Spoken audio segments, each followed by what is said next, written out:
filling up in North Bend. According to the pump, it's 4.25 per gallon. So I got only one tank because today I'm just going to the end of Washington, the border with Oregon, but I cannot cross into Oregon because I still don't have my permit. Turn right, then turn left. Now, all I have to do is somehow turn right past this truck and go through the scale.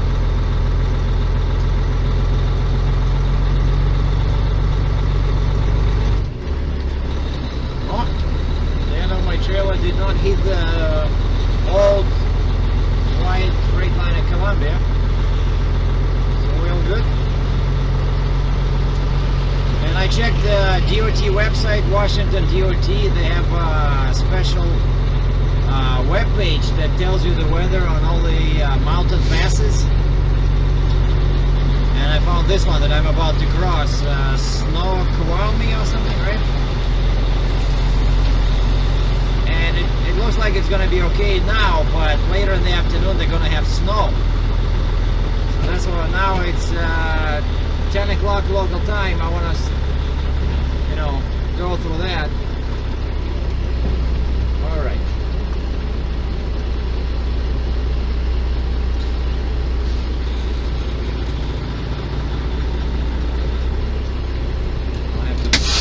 I have to check if my rear axles are on the platform.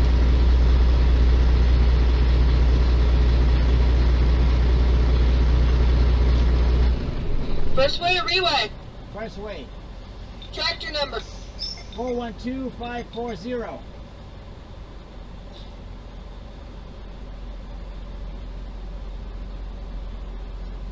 Come on in. Thank you. That's it. Okay, just got my scale ticket. Steer axle 12,100. Perfect. Drive axle 24,740 pounds. Beautiful. Trailer axle 47,800. Total weight 84,640. Geez, so these guys, they were not joking when they said this piece was 49,000. Because I know if I take 45, I'm at 40. See, I'm like, it's probably even more than 49, probably 49.6. So we're good, and I got my permit for that weight. Just good to have this one, but 100 pounds over on the steer axle, I don't think I should bother about that. I can move my fifth wheel, but then it will be like 11,700, and then I burn fuel, and it'll be probably like 11,000, so that's not good. I only have one tank, so like in 100 miles, it's gonna be 12,000, so, because of the fuel.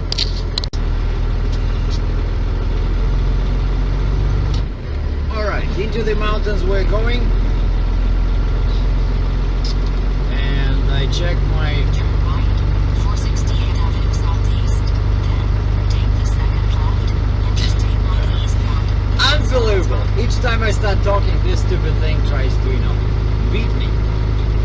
Well, of course it's because I'm approaching an intersection, but right ahead of me you see the Edgewick Inn, where I spent the night. It was awful. They have one of those, older types of heaters that are very noisy. It does have a thermostat, so you just set the temperature. So it's not one of those real old, dial things. But this thing is so noisy. Each time it starts, it wakes you. Like, fuck. So I was tossing and turning all night. Anyway, so the end point for today's trip is a town called Pasco, I think. After 300 meters, turn left, Interstate 1 eastbound towards Sellersburg, then take the freeway. Yeah, there's a Flying J there, and there's a shell called Kelsa King City. And the other one is big, according to my truck stop directory, and has a restaurant, 24-hour Turn restaurant. left, then take the freeway. And now we're turning on 90 East. And I remember last time I was driving here, right from this point, there's a very steep hill. And you see on the right, the sign says chains required when flashing. So this is really bad terrain. So one tip: when you leave this truck stop in winter, like now, and it's very cold, so make sure your truck is warmed up. Because right at this point, from this point on, there'll be a very big hill. So if the engine is cold, you can damage your truck. And I'm not too warm myself either. Like I'm at 130 and climbing, 130 Fahrenheit and climbing. All right, here we go.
cars and pickup trucks.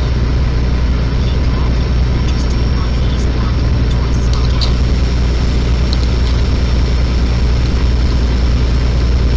On the sign on the right says Snoqualmie Pass, elevation 3022. I think that's feet, 3,022 feet only. Jeez, that's like less than a kilometer.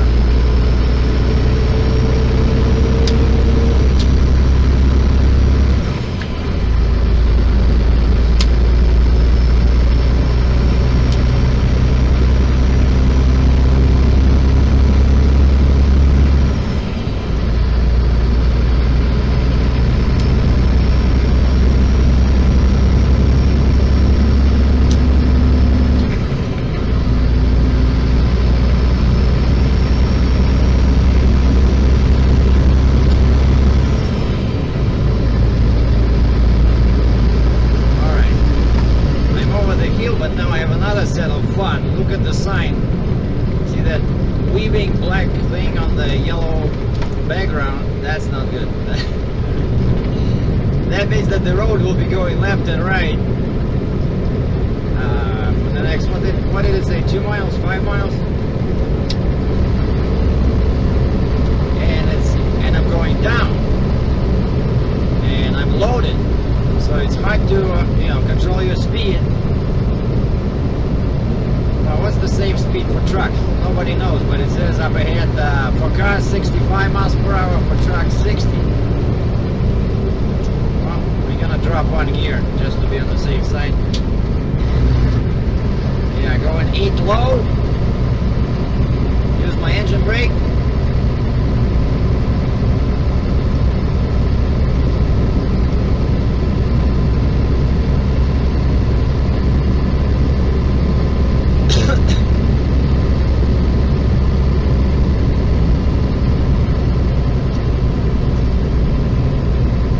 Wet and snow, take it slow. A very good wisdom. And it is a bit, I see a moisture on the pavement.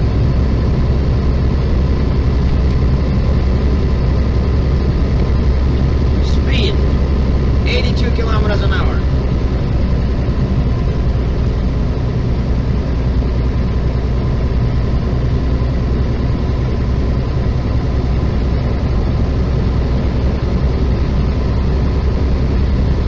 Guys, I'll be okay. But keep your fingers crossed. Oh, I see a small river on the right. Kind of like a creek.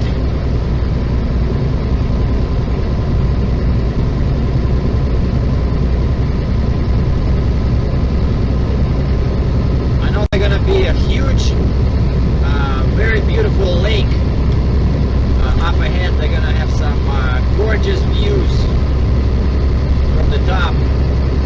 I don't know if my dash cam would show that, but we'll keep it rolling.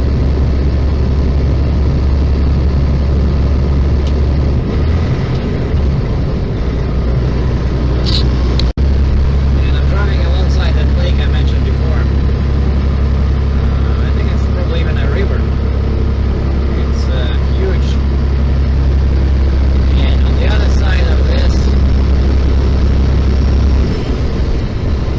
are another set of mountains. On the other side of the lake, I mean.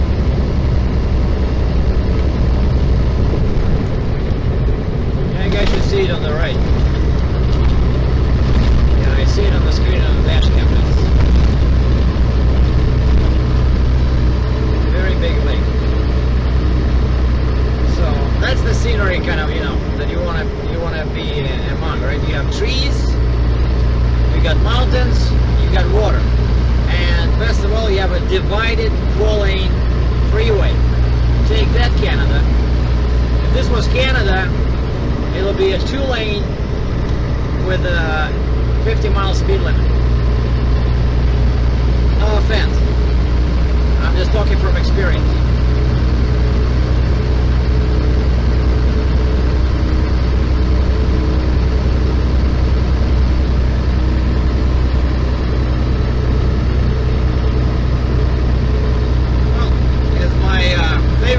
Trucks man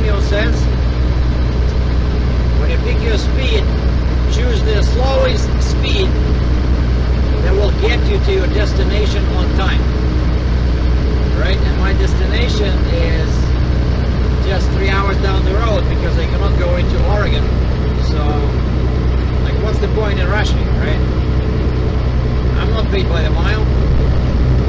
I'm paid to deliver the load, so I have to deliver the load and not get into any accidents, you know. And I don't want to burn too much fuel, so that's my concern.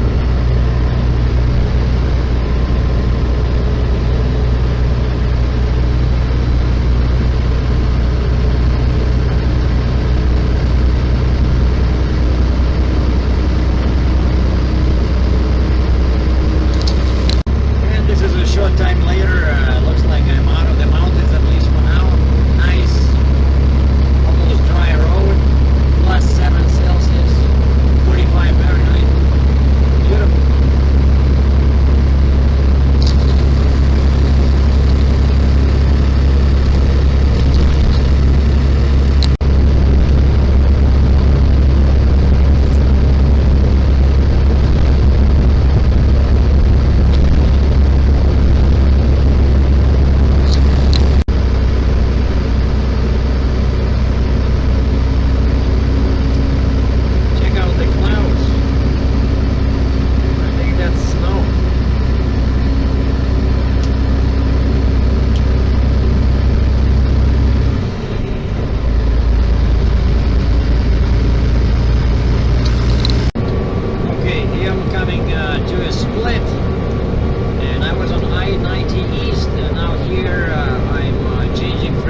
It's I-82.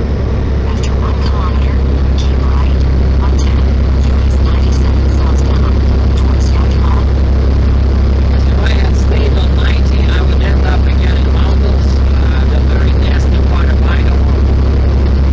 So instead of going southeast towards Salt Lake City. Keep right.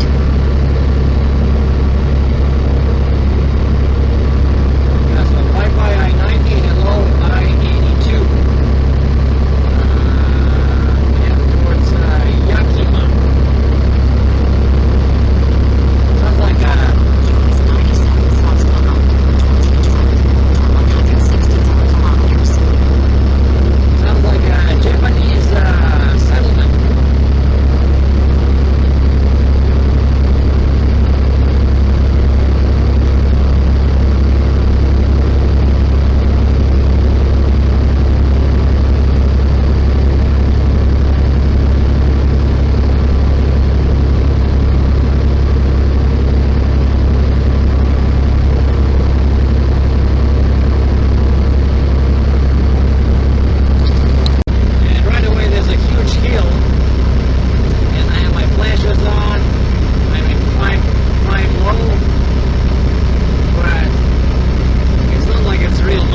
little stop was perfect.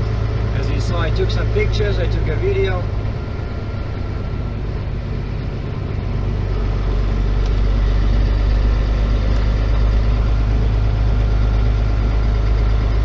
I checked my load.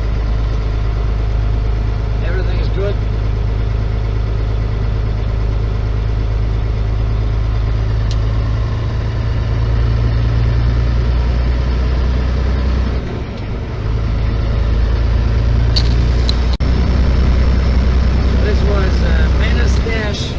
Ridge, elevation 2,672 feet. And I'm back on I-82 East.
And that's it. This is my final destination for the day.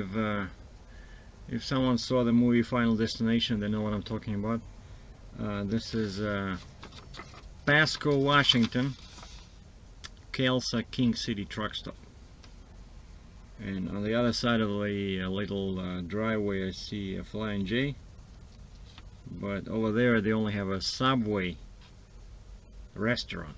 I mean, I wouldn't even call it a restaurant. It's just kind of like, you know, in Russia we call that cafe, like, you know, cafe.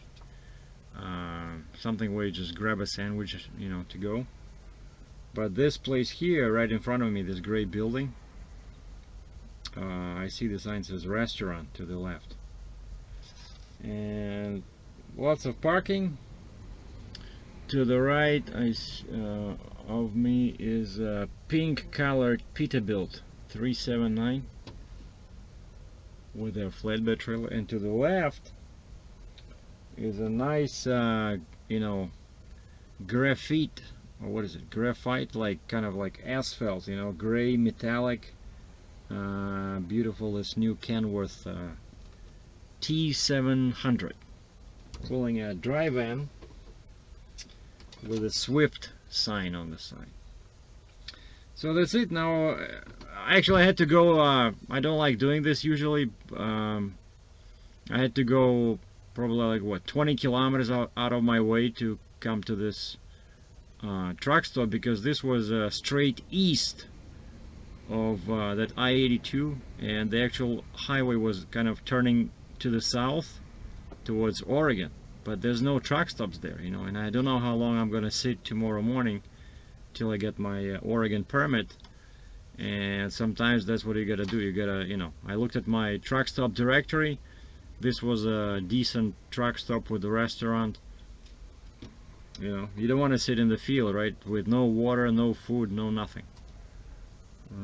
So that's it. Now it all depends how quickly they will get me my Oregon permit, and then I can start trucking towards Salt Lake City, Utah, and then towards Wyoming. Be safe. Thanks for watching. I'm Sergie Dratchev.